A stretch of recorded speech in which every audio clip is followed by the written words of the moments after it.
오늘 우리에게 주신 하나님의 말씀은 마태복음 6장 13절의 말씀입니다. 우리를 시험에 들게 하지 마옵시고 다만 악에서 구하옵소서. 나라와 권세와 영광이 아버지께 영원히 있사옵나이다. 아멘.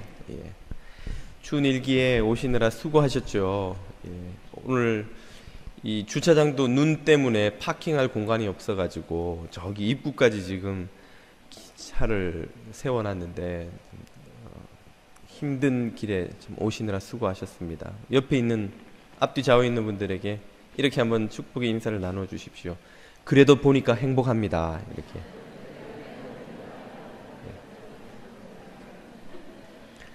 어느덧 3월이고 이제 곧 봄이 오리라 믿습니다. 겨울이 지나가듯 우리 인생의 고난도 끝이 있는 줄로 확실히 믿습니다. 지난달인 2월 4일 즈음에 전 세계 사람들을 경악시킨 동영상 하나가 트위터를 통해서 공개되었습니다. 그것은 다름 아닌 이라크와 시리아 일부 지역을 점령한 수니파 원리주의 무장단체 이슬람 국가, 이슬라믹 스테이트, 흔히 IS라고 부르는 이 무장 테러 단체가 공개한 것인데요. 그들이 포로로 삼은 26세 요르단 비행기 조종사 마즈 알카사스베 중위의 화형 동영상입니다. 이 중위를 화형으로 처형한 영상이었는데요. 영상 속에 쇠창살에 갇힌 알카사스베 26이면 얼마나 젊습니까? 우리 청년부에 있을 그 젊은이가 오렌지색 죄수복을 입고 휘발유를 끼얹은 채 갇혀있는 상태에서 복면을 한 IS 대원이 불을 붙입니다. 순식간에 그는 화염에 휩싸이고 비명을 지르다가 마침내 무릎을 꿇고 뒤로 쓰러져 숨을 거두지요. IS는 중위의 시신을 쇠창살과 함께 불도저로 밀어서 그대로 땅에 묻어버립니다. 그리고 요르단 내에 있는 다른 조종사들을 더 죽이는 무슬림들에게는 100디나르의 상금을 주겠노라는 선전과 함께 그 영상은 끝이 나지요. 이미 IS가 공개한 여러 건의 참수 동영상으로 충격을 받을 대로 받은 사람들이었지만 이 화형 영상을 보고는 참 경악을 금치 못하는 그런 말로 할 수 없는 충격을 사람들은 받았습니다. 이 영상의 공개로 서구 사회뿐 아니라 주변의 이슬람 국가들에서도 이 IS를 빨리 제거해야 한다는 그런 여론이 들끓게 되기도 했죠. 이런 동영상을 여러분이 보시면서 혹은 뉴스를 들으시면서 무엇을 깨달으실 수 있습니까? 이 세상에는 악이 실제한다는 것이죠. 얼마 전에 저는 저주가 실제한다는 말씀을 드린 적이 있는데요. 악 역시 우리가 발 딛고 사는 이 땅 위에, 이 세상에 동화나 신화 속에만 존재하는 것이 아니라 이 현실 세계 속에 악이 존재한다는 것입니다. 그렇기 때문에 예수님은 제자들에게 주기도문을 가르쳐 주시면서 이렇게 기도하라고 하신 것이 아닌가 생각됩니다. 오늘 본문 13절에서 예수님은 이렇게 기도하라고 가르치셨죠. 우리를 시험에 들게 하지 마시옵고 다만 악에서 구하시옵소서. 시험에 들게 하지 마시고 악에서 구하옵소서. 악에서 악이 이 세상에 있기 때문에 우리가 그 악에 빠지지 않도록 구해달라는 기도를 제자들은 늘 드려야 한다는 것입니다. 오래전에 제가 주기도문 시리즈 설교를 하면서 이 본문을 설교한 기억이 납니다만 그때는 이 앞부분에 시험이라는 단어에 초점을 맞추었었는데요. 오늘은 뒷부분에 있는 이 악에 대해서 초점을 맞추어 하나님의 말씀을 전하고자 합니다. 악이 이 세상에 있다는 사실은 그 반대편에 선이 있다는 사실을 전제로 하죠. 그리고 악과 선이 있다는 것은 그것을 가르는 기준이 있다는 것을 또한 의미하기도 합니다. 기준이 없다면 우리가 뭘 악이라고 부르고 뭘 선이라고 불러야 할지 알 수가 없겠죠. 그 악과 선을 가르는 기준이 있다는 것은 또한 무엇을 의미합니까? 그 기준을 주시는 하나님이 계셔야 한다는 것을 의미하죠. 하나님이 만약 계시지 않다면 악과 선을 가르는 기준을 우리는 어디에서도 얻을 수가 없습니다. 현대인들이 신봉에 맞지 않는 이 과학이 과연 우리에게 그 기준을 줄 수 있는가? 과학은 이 세상이 어떻게 돌아가고 있는지 그 현상을 관찰하고 실험을 통해 밝혀는 내지만 그것이 왜 돌아가는지, 돌아가는 것이 맞는 것인지 틀린 것인지 가치 판단과 도덕에 있어서는 아무런 답을 우리에게 주지 못합니다. 그것은 과학이 이미 오래전에 스스로의 목소리로 가치와 도덕과 의미와 목적에 대해서는 우리는 할 말이 없어 라고 과학이 스스로 자인한 바예요. 과학은 그저 그것이 어떻게 돌아가고 있는지만 우리에게 설명해 주는 것이죠. 왜 돌아가는지는 설명할 수가 없는 것입니다. 오늘날 현대인들이 이 악과 선의 기준으로 삼는 것은 하나님을 전제하지 않으려 하기 때문에 대개 택하는 것이 사회적 합의라는 대안입니다. 그 사회 구성원들이 서로 약속을 했다는 것이죠. 그것이 법이나 질서, 제도 등으로 우리의 삶에 작용하고 있죠. 그런데 이 사회적 합의에는 결정적인 한계, 약점이 있습니다. 그것은 바로 그 사회적 합의라는 것이 다 상대적이라는 것이죠.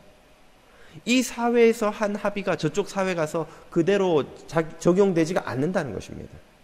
그리고 이 사회 안에서도 그 합의에 동의하지 않은 구성원들은 그 합의를 따르지 않는다는 것이죠. 예를 들면 작년 1월부터 미국 내에서도 콜로라도주 같은 곳에서는 마리화나가 합법화되었습니다. 네덜란드는 진작부터 마리화나가 합법화되어 있었고 우루과이도 최근에 공식적으로 합법화를 시켰죠. 마리화나를 피는 똑같은 행위가 국경선 너머에선 죄인데 여기선 죄가 아닌 거예요. 여기서는 걸리는데 저쪽 가면 걸리지 않는 거예요.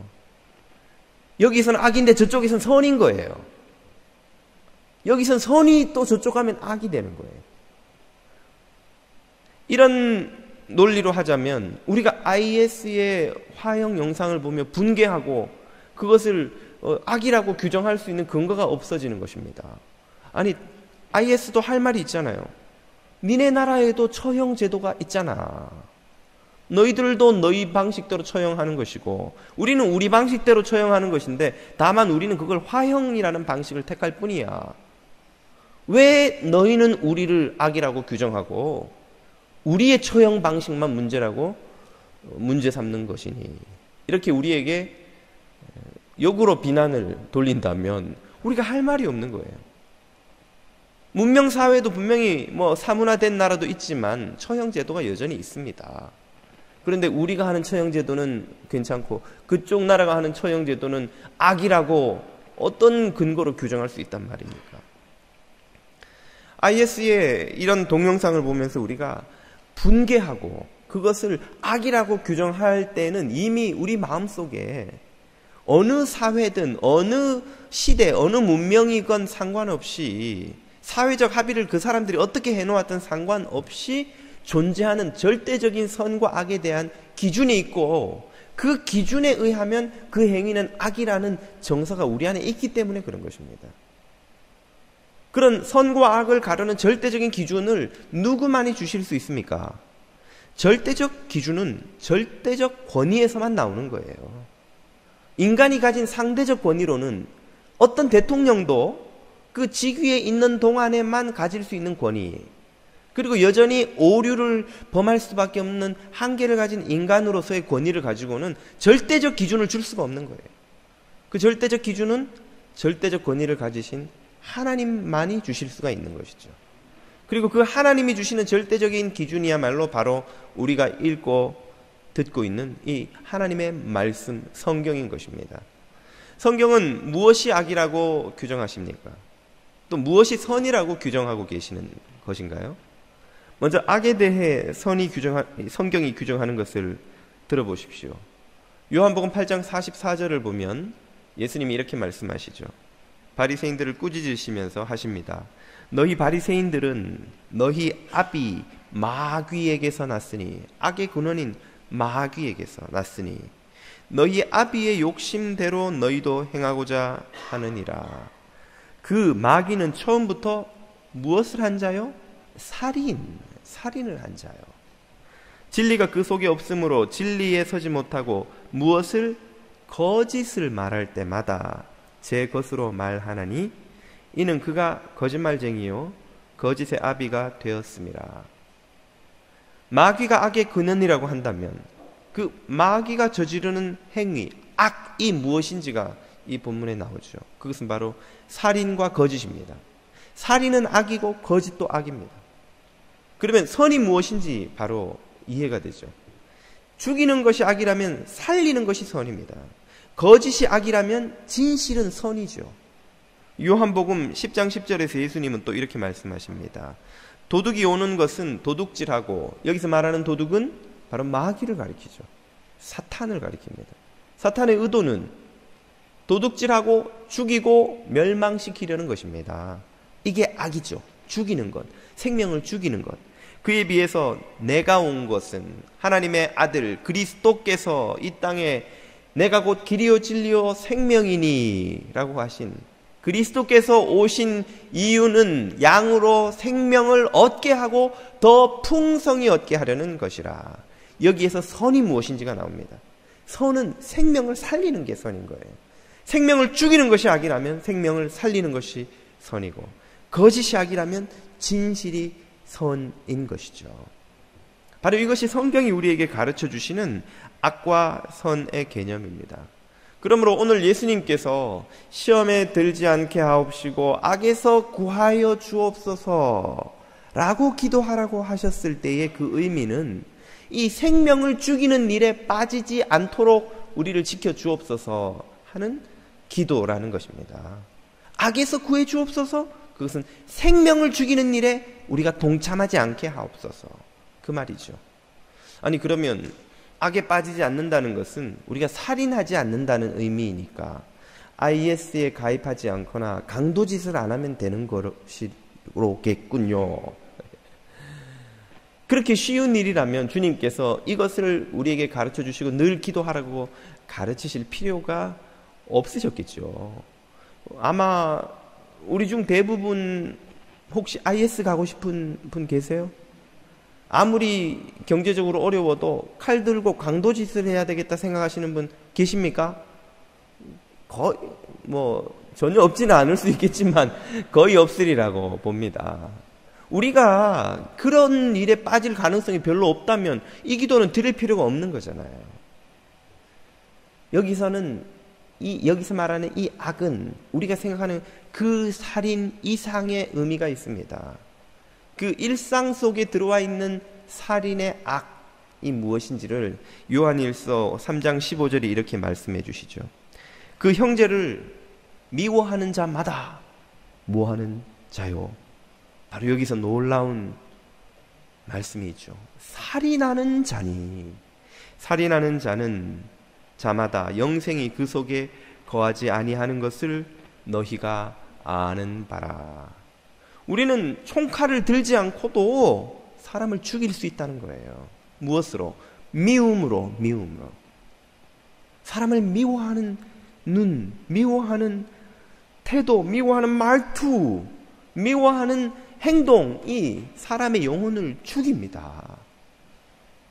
그것이 얼마나 우리의 마음에 상처를 주는지 밤잠을 못 자요. 일하고 막 살기도 싫어요. 괴로워요. 왜 사람들이 웃는 얼굴을 좋아합니까? 거기에는 저기가 미움이 없다고 믿기 때문이죠. 이스라엘 사람들은, 고대 유대인들은 만나면 우리는 안녕하세요 인사하듯이 그 사람들은 손을 들어서 샬롬이라고 인사를 했습니다. 이 샬롬은 평화라는 뜻인데 이 손을 드는 것이 중요한 거예요. 내가 손을 들어 보여주는 것은 내 손에는 무기가 없습니다, 이 뜻이에요. 고대의 그 약육강식의 시대에는 그냥 뭐 법이고 뭐고 없잖아요. 힘 있는 사람이 다 가지는 시대. 그때는 상대가 낯선 사람을 만나면 이 사람이 뭘 흉기를 들고 내 가족, 내 재산, 내 양떼를 빼앗아 가지는 않을까 두려운 거예요. 그러므로 만나면 샬롬, 나는 당신에게 적의가 없습니다. 당신을 해칠 의도가 없습니다. 라고 인사하는 것이 이스라엘 사람들의 인사인 거예요.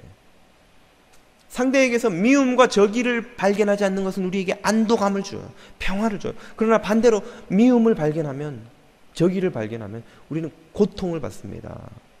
상처를 받아요. 마음이 순수한 사람들일수록 더 상처를 크게 받는데, 그래서 순수하고 어린 아이들이 그런 미움을 견디지 못해서 스스로 목숨을 끊는 것입니다. 한국 청소년들의 사망 원인 제1위는 교통사고, 질병, 다른 어떤 것이 아니라 자살이라는 거예요. 자살. 참 슬프고 비극적인 현실이 아닐 수 없지만 아이들이 왜 자살합니까? 왕따 당하고 미움받고 멸시당하고 학교 폭력에 시달리다가 자살한다는 거예요. 자살. 아이들이 사랑으로 자라는 대신에 미움을 받고 자라면 커서 몬스터가 됩니다. 괴물이 돼요. 마음이, 영혼이 파괴되는 거예요. 미움은 사람의 영을 죽입니다. 미움은 더 나아가서 실제 살인도 불러일으키지요. 최근에 한국에서 아주 비극적인 그 공기총 살인 사건이 연이어 며칠 새에 2건이나 일어난 것을 여러분 보도를 통해 보셨는지 모르겠습니다. 한 40대의 남자가 장인 전 아내의 아버지, 전 장인이죠. 장인과 편의점 지분 다툼을 하다가 장인 장모, 전 아내의 새 남자친구까지를 공기총으로 살해하고 자신도 자살한 사건이 일어난 지 며칠이 지나지 않아서 한 70대의 남자가 또 그 형과 유산 다툼을 하다가 형, 형수, 조카 사위까지를 다 살해하고 자신도 또 목숨을 끊고 재산 다툼을 하다가 미움이 생기고 그 미움이 커져서 마침내는 살인까지 이른 거예요. 작년 8월에 미국 퍼거슨시에서 한 흑인 청년이 백인 경찰관의 총에 맞아서 목숨을 잃었죠. 그 이후로 엄청난 후폭풍이 미국 사회에 불어닥쳐서 아직도 시위가 계속되고 있는데 법무부가 그 조사를 해보고 발표한 결과 기사를 보면 그게 우연히 일어난 사건이 아니라는 거예요. 그 전부터 늘 흑인들에 대한 백인 경찰의 편견에 가득한 처벌이 있었다는 것이죠. 흑인들은 퍼거슨시의 67%의 인구를 차지하고 있지만 범죄자로 감옥에 갇힌 사람들의 93%가 흑인이라는 것이죠. 흑인들은 길에서 불심 검문을 당하거나 그들이 모는 차를 정지 요구를 받을 확률이 백인들과 비교할 수 없이 높고 그들이 체포되는 과정에서 폭력이 동반되는 비율이 비교할 수 없이 높다는 거예요. 경찰들의 마음속에 무엇이 있는 것입니까? 흑인들에 대한 미움이 있는 것이죠. 적개심이 있는 거예요. 그것을 받는 흑인들도 고스란히 그 적개심을 또 경찰들에게 쏟아놓아서 그 이후 몇 차례의 경찰들에 대한 공격이 있었고 또 몇몇 케이스는 경찰들이 목숨을 잃는 사건도 우리가 뉴스를 통해서 보지 않았습니까? 어저께도 메디슨시인가 어딘가에서 또 흑인 청년 하나가 백인 경찰의 총에 목숨을 잃었다는 보도를 또 보았습니다. 그 안에 뭐가 있는 것입니까? 미움이 있는 거예요. 이 미움이 개인들 사이에서는 살인을 일으키고 공동체 사이에서는 전쟁을 일으키고 미움 그 자체가 이미 살인이나 마찬가지인 거예요. 영을 죽이고 실제로 생명을 죽이고. 그러므로 오늘 예수님께서 우리에게 시험에 들지 말게 하옵시고 악에서 구하옵소서 이 기도를 늘 드리라고 가르치신 의미는 바로 이것입니다. 우리의 마음속에 이 미움이 치솟아오를 때에 이 미움을 택함으로 말미암아 시험에 들어 넘어지고 그 살인의 죄, 미움에 빠지지 말라는 거예요. 우리가 미움을 택하는 순간 살인의 사생명을 죽이는 일에 동참하게 되는 것입니다. 그것으로부터 우리를 구해달라는 기도를 늘 드리라는 거예요. 그 미움이 치솟아오르는 그 순간이 무엇이라는 말입니까? 시험에 드는 순간이에요. 시험. 그때 우리가 무엇을 선택하느냐가 시험에 들어 넘어지느냐, 시험을 이겨내느냐를 결정하고, 시험에 들어 넘어지면 곧 미움의 악에 빠지게 된다는 말이죠. 예수님께서 같은 메시지를 다른 곳에서도 이렇게 가르치신 적이 있습니다. 마태복음 5장 44절입니다. 나는 너희에게 이르노니 너희 원수를 사랑하며 너희를 박해하는 자를 위하여 기도하라. 원수를 사랑하며 박해하는 자를 위해 기도하라. 원수를 만날 때, 박해를 받을 때 그 순간이 시험에 드는 상황이에요. 본능적으로 우리 마음속에 무엇이 치밀어 오릅니까? 미움, 적개심이 치밀어 오르잖아요. 미움을 택하고 그를 미워하기 시작할 때 우리는 살인의 죄에 빠지게 되는 것입니다. 살인의 악에 물드는 것이에요. 바로 거기로부터 우리를 건져달라는 기도를 하라는 거예요. 그러므로 그 건짐 받는 길이 무엇인지 이 본문이 이렇게 말해주는 것이죠. 원수를 만날 때에 미움 대신에 사랑을 택하라는 거예요. 그 순간이 시험의 순간이기 때문에, 박해를 받을 때에 저주하고 싶은 그 순간이 시험의 순간이기 때문에 그때의 저주 대신에 축복을 택하라는 거예요. 그를 축복하는 기도를 택하라는 거예요. 그렇게 하는 것이 시험에 들지 않고 악에서 구원받는 길이라는 것이죠. 그런 선택을 할 때 우리는 참된 영적 승리를 거둘 수 있는 것입니다. 그래서 사도 바울은 로마서 12장 1절에서 이렇게 가르칩니다. 악에게 지지 말고 선으로 악을 이기라. 원수를 만나고 박해하는 자를 만날 때 치밀어 오르는 그 미움을 택하는 순간 우리는 악에게 지는 거예요. 그거야말로 악을 이 세상에 퍼뜨리는 마귀가 원하고 소망하는 마귀의 비전입니다.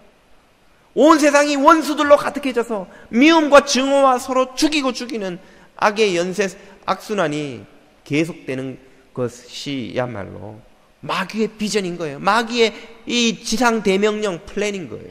마귀가 제자들에게 주는 지상 대명령인 거예요. 너희는 땅끝까지 가서 모든 민족으로 원수를 삼고 그들을 내가 가르친 대로 미워하고 증오하고 짓밟고 공격해라. 그게 마귀의 가르침인 거예요. 그 악에게 지지 말고 이기라는 거죠. 무엇으로? 선으로. 선이 무엇이라고 했습니까? 생명을 살리는 것이죠. 무엇이 생명을 살리는데요? 사랑이 생명을 살리죠.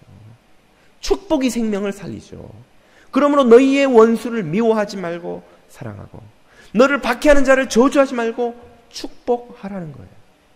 그것이 선으로 악을 이기는 하나님의 비전입니다. 예수 그리스도의 비전입니다.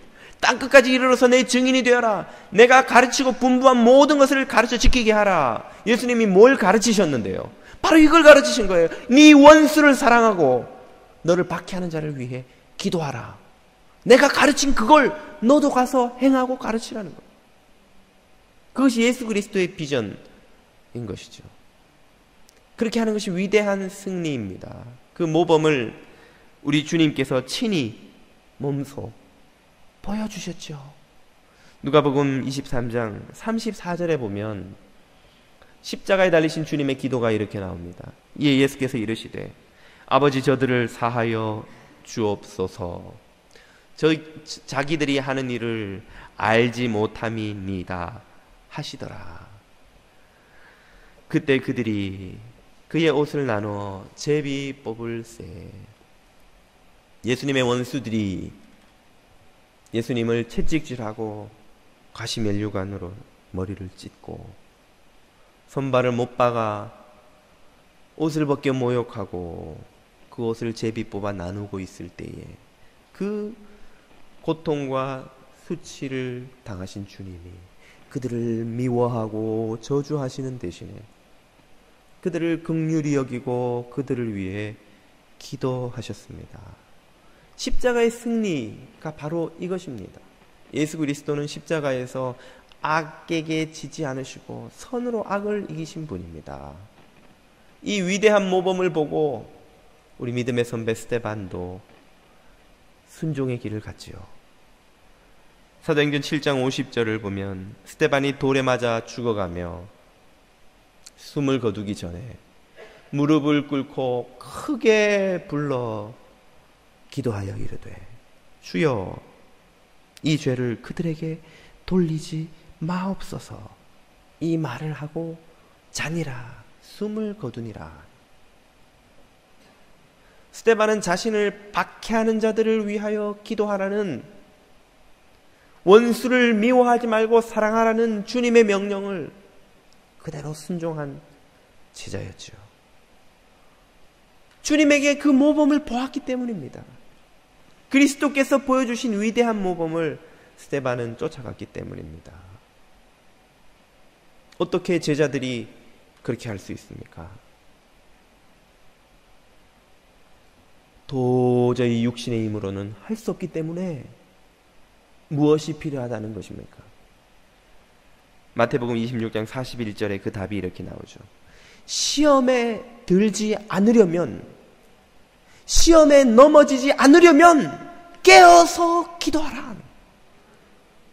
마음에는 원이로되, 아무리 네가 마음으로는 그걸 원해도 오른뺨을 맞으면 왼뺨을 내밀어야지. 설교 듣고 부흥회 가고 산상기도 가서 기도할 때는 맞아, 나는 이제 이렇게 살 수 있을 것 같아. 누가 내 오른뺨을 때리면 왼뺨도 내밀어야지 라고 마음을 먹지만 육신이 약하기 때문에 막상 그런 상황이 오면 왼뺨은 그냥 이런 10대 20대로 갚아줘도 속이 안 풀리는 게, 그게 우리 육신이라는 거예요. 마음은 원이로되 육신이 약하다는 말은 아무리 마음 먹고 결심하고 마음에 새겨도 막상 그 상황이 되면 우리의 육신의 힘으로는 그렇게 할 수 없다는 거예요. 시험에 넘어진다는 말이에요. 그러므로 그 시험에 넘어지지 않기 위해서 뭘 하라는 거예요? 깨어서 기도하라. 깨어서 기도하라. 깨어서 무슨 기도를 하라는 겁니까?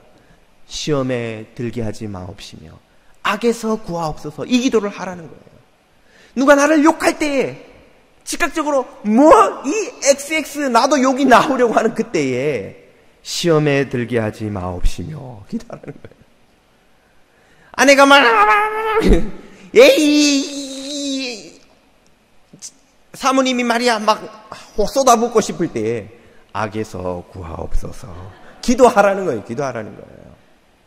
그러므로 주기도문을 늘 믿음으로 드리는 것은 얼마나 우리에게 큰 유익이 있는지 말로 할 수 없습니다. 하늘에 계신 우리 아버지, 이름이 거룩히 여김을 받으시오며. 그런데 이것을 우리가 드리는 방식은 거의 이런 방식이죠. 하늘에 계신 우리 아버지, 수리수리 마수리 말발타 살발타.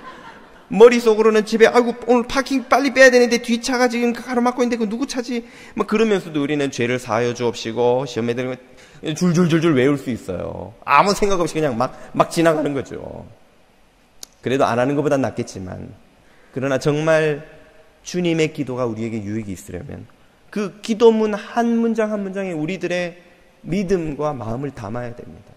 정말 진심으로 주님 앞에 죄 용서를 구해야 합니다. 정말 진심으로 주님 시험에 들지 않고 악에서 저를 구해 주옵소서 하는 이 소원을 거기에 담아야 되는 것이죠. 그런 기도를 매 순간순간, 특별히 시험에 드는 그 순간, 팍 치밀어 오르는 그 순간, 그때가 시험의 순간인 줄 알고 기도를 드리게 되면, 주님 지금 이 순간 시험이 찾아오고 있습니다. 시험에 들게 하지 마옵시고 악에서 구하옵소서. 이 기도를 암송하고 드릴 수 있으면 그것이 얼마나 큰 영적 유익을 가지고 오는지요. 성령님이 그 기도를 들으시고 우리를 시험과 악에서 건져주시는 줄 믿습니다. 그러므로 이 주기도문을 다 암송해야 되지만 13절은 특별히 암송해야 됩니다. 목사님 저 주기도문 다 외우고 있는데요. 그 13절부터 외워보세요. 주기도문은 처음부터 안 외우면 하나도 못 외워요. 이 13절을 암송해야 됩니다. 간단해요. 한번 따라해 보십시오. 시험에 들게 마옵시고 악에서 구하옵소서. 주님은 우리들의 연약함을 아시고 뭘 암송시키려도 이렇게 하기 좋게 대꾸로 딱 해놓으세요. 전반부 시험에 들게 마옵시고 악에서 구하옵소서. 얼마나 쉬워요. 그래도 목사님 저는 돌아서면 잊어버려요. 이 구절은 암송할 수 있을 줄 믿습니다. 팍 올라올 때 여러분 그때 이걸 암송하는 거예요. 기도하는 거예요. 주님 시험에 들게 마옵시고 악에서 저를 구해 주옵소서. 이 미움의 악, 이 살인의 악에서 저를 구해 주옵소서. 이 기도를 드리는 거예요. 마태복음 5장 44절도 우리가 암송하면 정말 유익합니다. 한번 같이 해보시죠. 원수를 사랑하고 박해하는 자를 위해 기도하라. 조사 같은 건 조금 틀려도 괜찮아요. 딱 요 두 개의 대꾸를 외우시면 돼요. 원수를 사랑하고 박해하는 자를 위해 기도하라. 누가 나를 막 아내가 막 당신이 말이야 이럴 때 원수를 사랑하고 박해하는 자를 위해 기도하라. 그러면 내가 원수란 말이야 막 그렇게 나올지도 모르겠으나, 그러나 그때 이 주님의 명령을 암송하는 것이 능력이 있습니다. 절대적인 권위, 생명을 살리는 권위를 가지신 분의 명령입니다.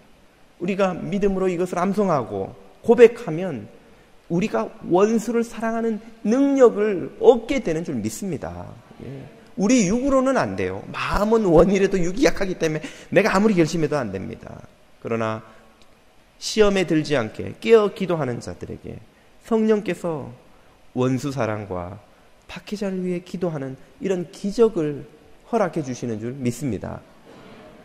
예전에 제가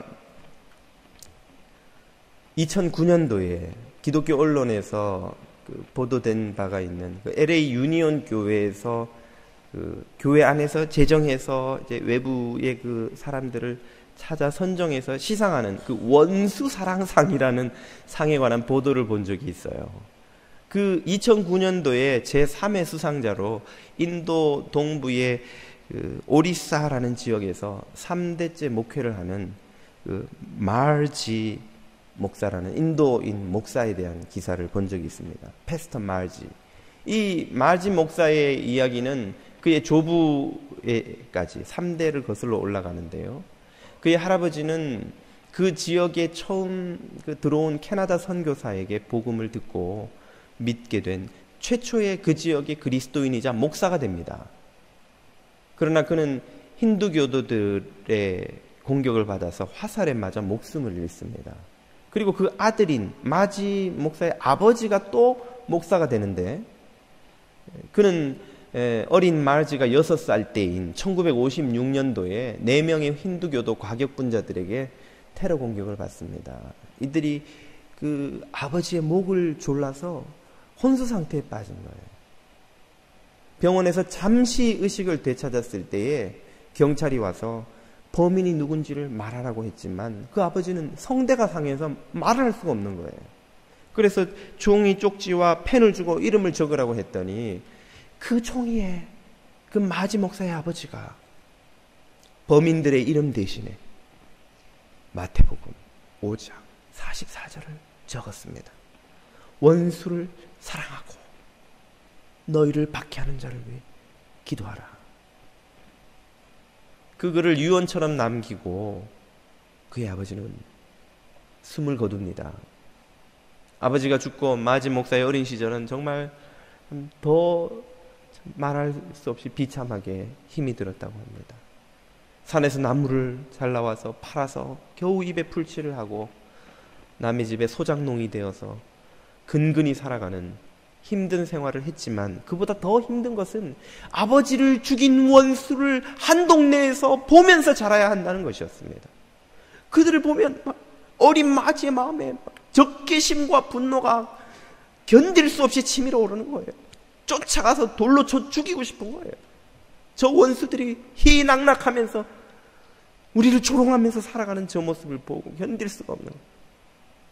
그때마다 마지 목사의 어머니는 아버지가 유언처럼 남긴 그 마태복음 5장 44절로 어린 마지를 타이르고 다독였다고 합니다. 마지야, 주님이 원수를 사랑하고 우리를 박해하는 자를 위해 기도하라고 하셨단다. 그 훌륭한 부모님들의 교육 때문인지 이 마지도 커서 할아버지, 아버지의 뒤를 이어 목사가 되었습니다. 여전히 힌두교도들의 박해는 끊이지 않고 계속되었습니다. 그 지역에 있는 12명의 지역교회 목사들을 리스트를 작성해 놓고 이 과격분자들이 하나씩 테러를 하는 거예요. 그래서 실제로 5명의 목사가 그 지역에서 목숨을 잃었습니다. 이 마을집 목사도 위험할 때는 거의 3개월을 집 밖에도 못 나가고 숨어 지내야 할 때가 있었다고 해요. 그러다가 2008년에 대규모 테러 사건이, 박해 사건이 일어납니다. 힌두교도 지도자 한 사람이 목숨을 잃었는데 그를 죽인 사람이 경찰 조사 결과 공산주의자라는 게 드러났음에도 불구하고 힌두교도들은 이것을 기독교인의 짓이라고 선전하고 기독교인 마을에 대한 대대적인 테러를 감행한 것이죠. 120명이 넘는 기독교인들이 목숨을 잃고 1000여 명이 부상을 입고 500여 교회와 4,500여 가구가 불에 탔습니다. 5만 명에 이르는 사람들이 피난길에 올라서 밀림과 천막에서 지내며 오랫동안 집에 돌아가지 못했다고 합니다. 이 마을집 목사의 교회에서도 수십 명의 이 사역자들과 교인들이 목숨을 잃고 집이 불탔습니다. 그런데 놀라운 것은 그 다음 해인 2009년 9월에 마을집 목사와 그 교인들이 자신들을 테러한 그 힌두교도들을 500여 명이나 초청해서 화해의 잔치를 연 것입니다. 가해자들은 회개할 생각도 하지 않는데 피해자들이 그들을 초청해서 이제는 우리가 화해하고 서로 함께 더불어 살아가야 하지 않겠습니까? 하고 잔치를 연 거예요. 많은 이들이 와서 조롱하고 비웃고 멸시하고 돌아갔지만 그들 중에 어떤 이들은 물었다는 거예요. 당신들은 도대체 왜 이렇게 합니까? 당신들은 도대체 어떻게 이렇게 할 수 있습니까? 그리고 그렇게 묻는 이들은 어김없이 기독교인이 되었다는 것입니다. 마을집 목사가 한 인터뷰 중에 이런 대목이 있습니다. 감사하고 신기한 것은 박해가 심해질수록 교회는 더 많아진다는 것입니다. 아무리 죽이고 때리고 공격해도 우리는 결코 싸우지 않고 당하기만 합니다. 오히려 웃고 그들을 환대합니다. 그러면 묻습니다. 어떻게 이럴 수 있느냐고. 바로 그 물음이 그들을 그리스도인으로 만드는 것입니다. 마지 목사의 아버지의 임종을 지켜보며 범인이 누구냐고 물었던 그 찾아왔던 경찰이 그 아버지의 마지막 모습을 보고 그도 그리스도인이 되었습니다. 마지 목사의 아버지를 죽인 4명의 범인 중에 2명이 나중에 그 아들 마지 목사를 찾아와서 우리가 당신 아버지를 죽였노라고, 우리를 용서해달라고 회개하고 그들도 그리스도인이 되었습니다. 이 지역에서는 전도보다 박해를 통해서 더 많은 선교의 열매가 맺힌다는 것입니다. 어떻게 그런 일이 가능합니까? 시험이 찾아올 때에 미움 대신 사랑을, 저주 대신 축복을 선택한 하나님의 자녀들의 순종을 통해서 그런 기적이 일어나는 것이죠. 오늘도 마귀는 우리를 수도 없이 시험하여 넘어뜨려 미움의 악에 빠뜨리려고 합니다. 바로 그때 우리는 미움 대신 사랑을, 저주 대신 축복을 선택하여 선으로 악을 이기는 하나님의 자녀라는 것을 오늘 저와 여러분들이 증명할 수 있게 되기를 축복드립니다.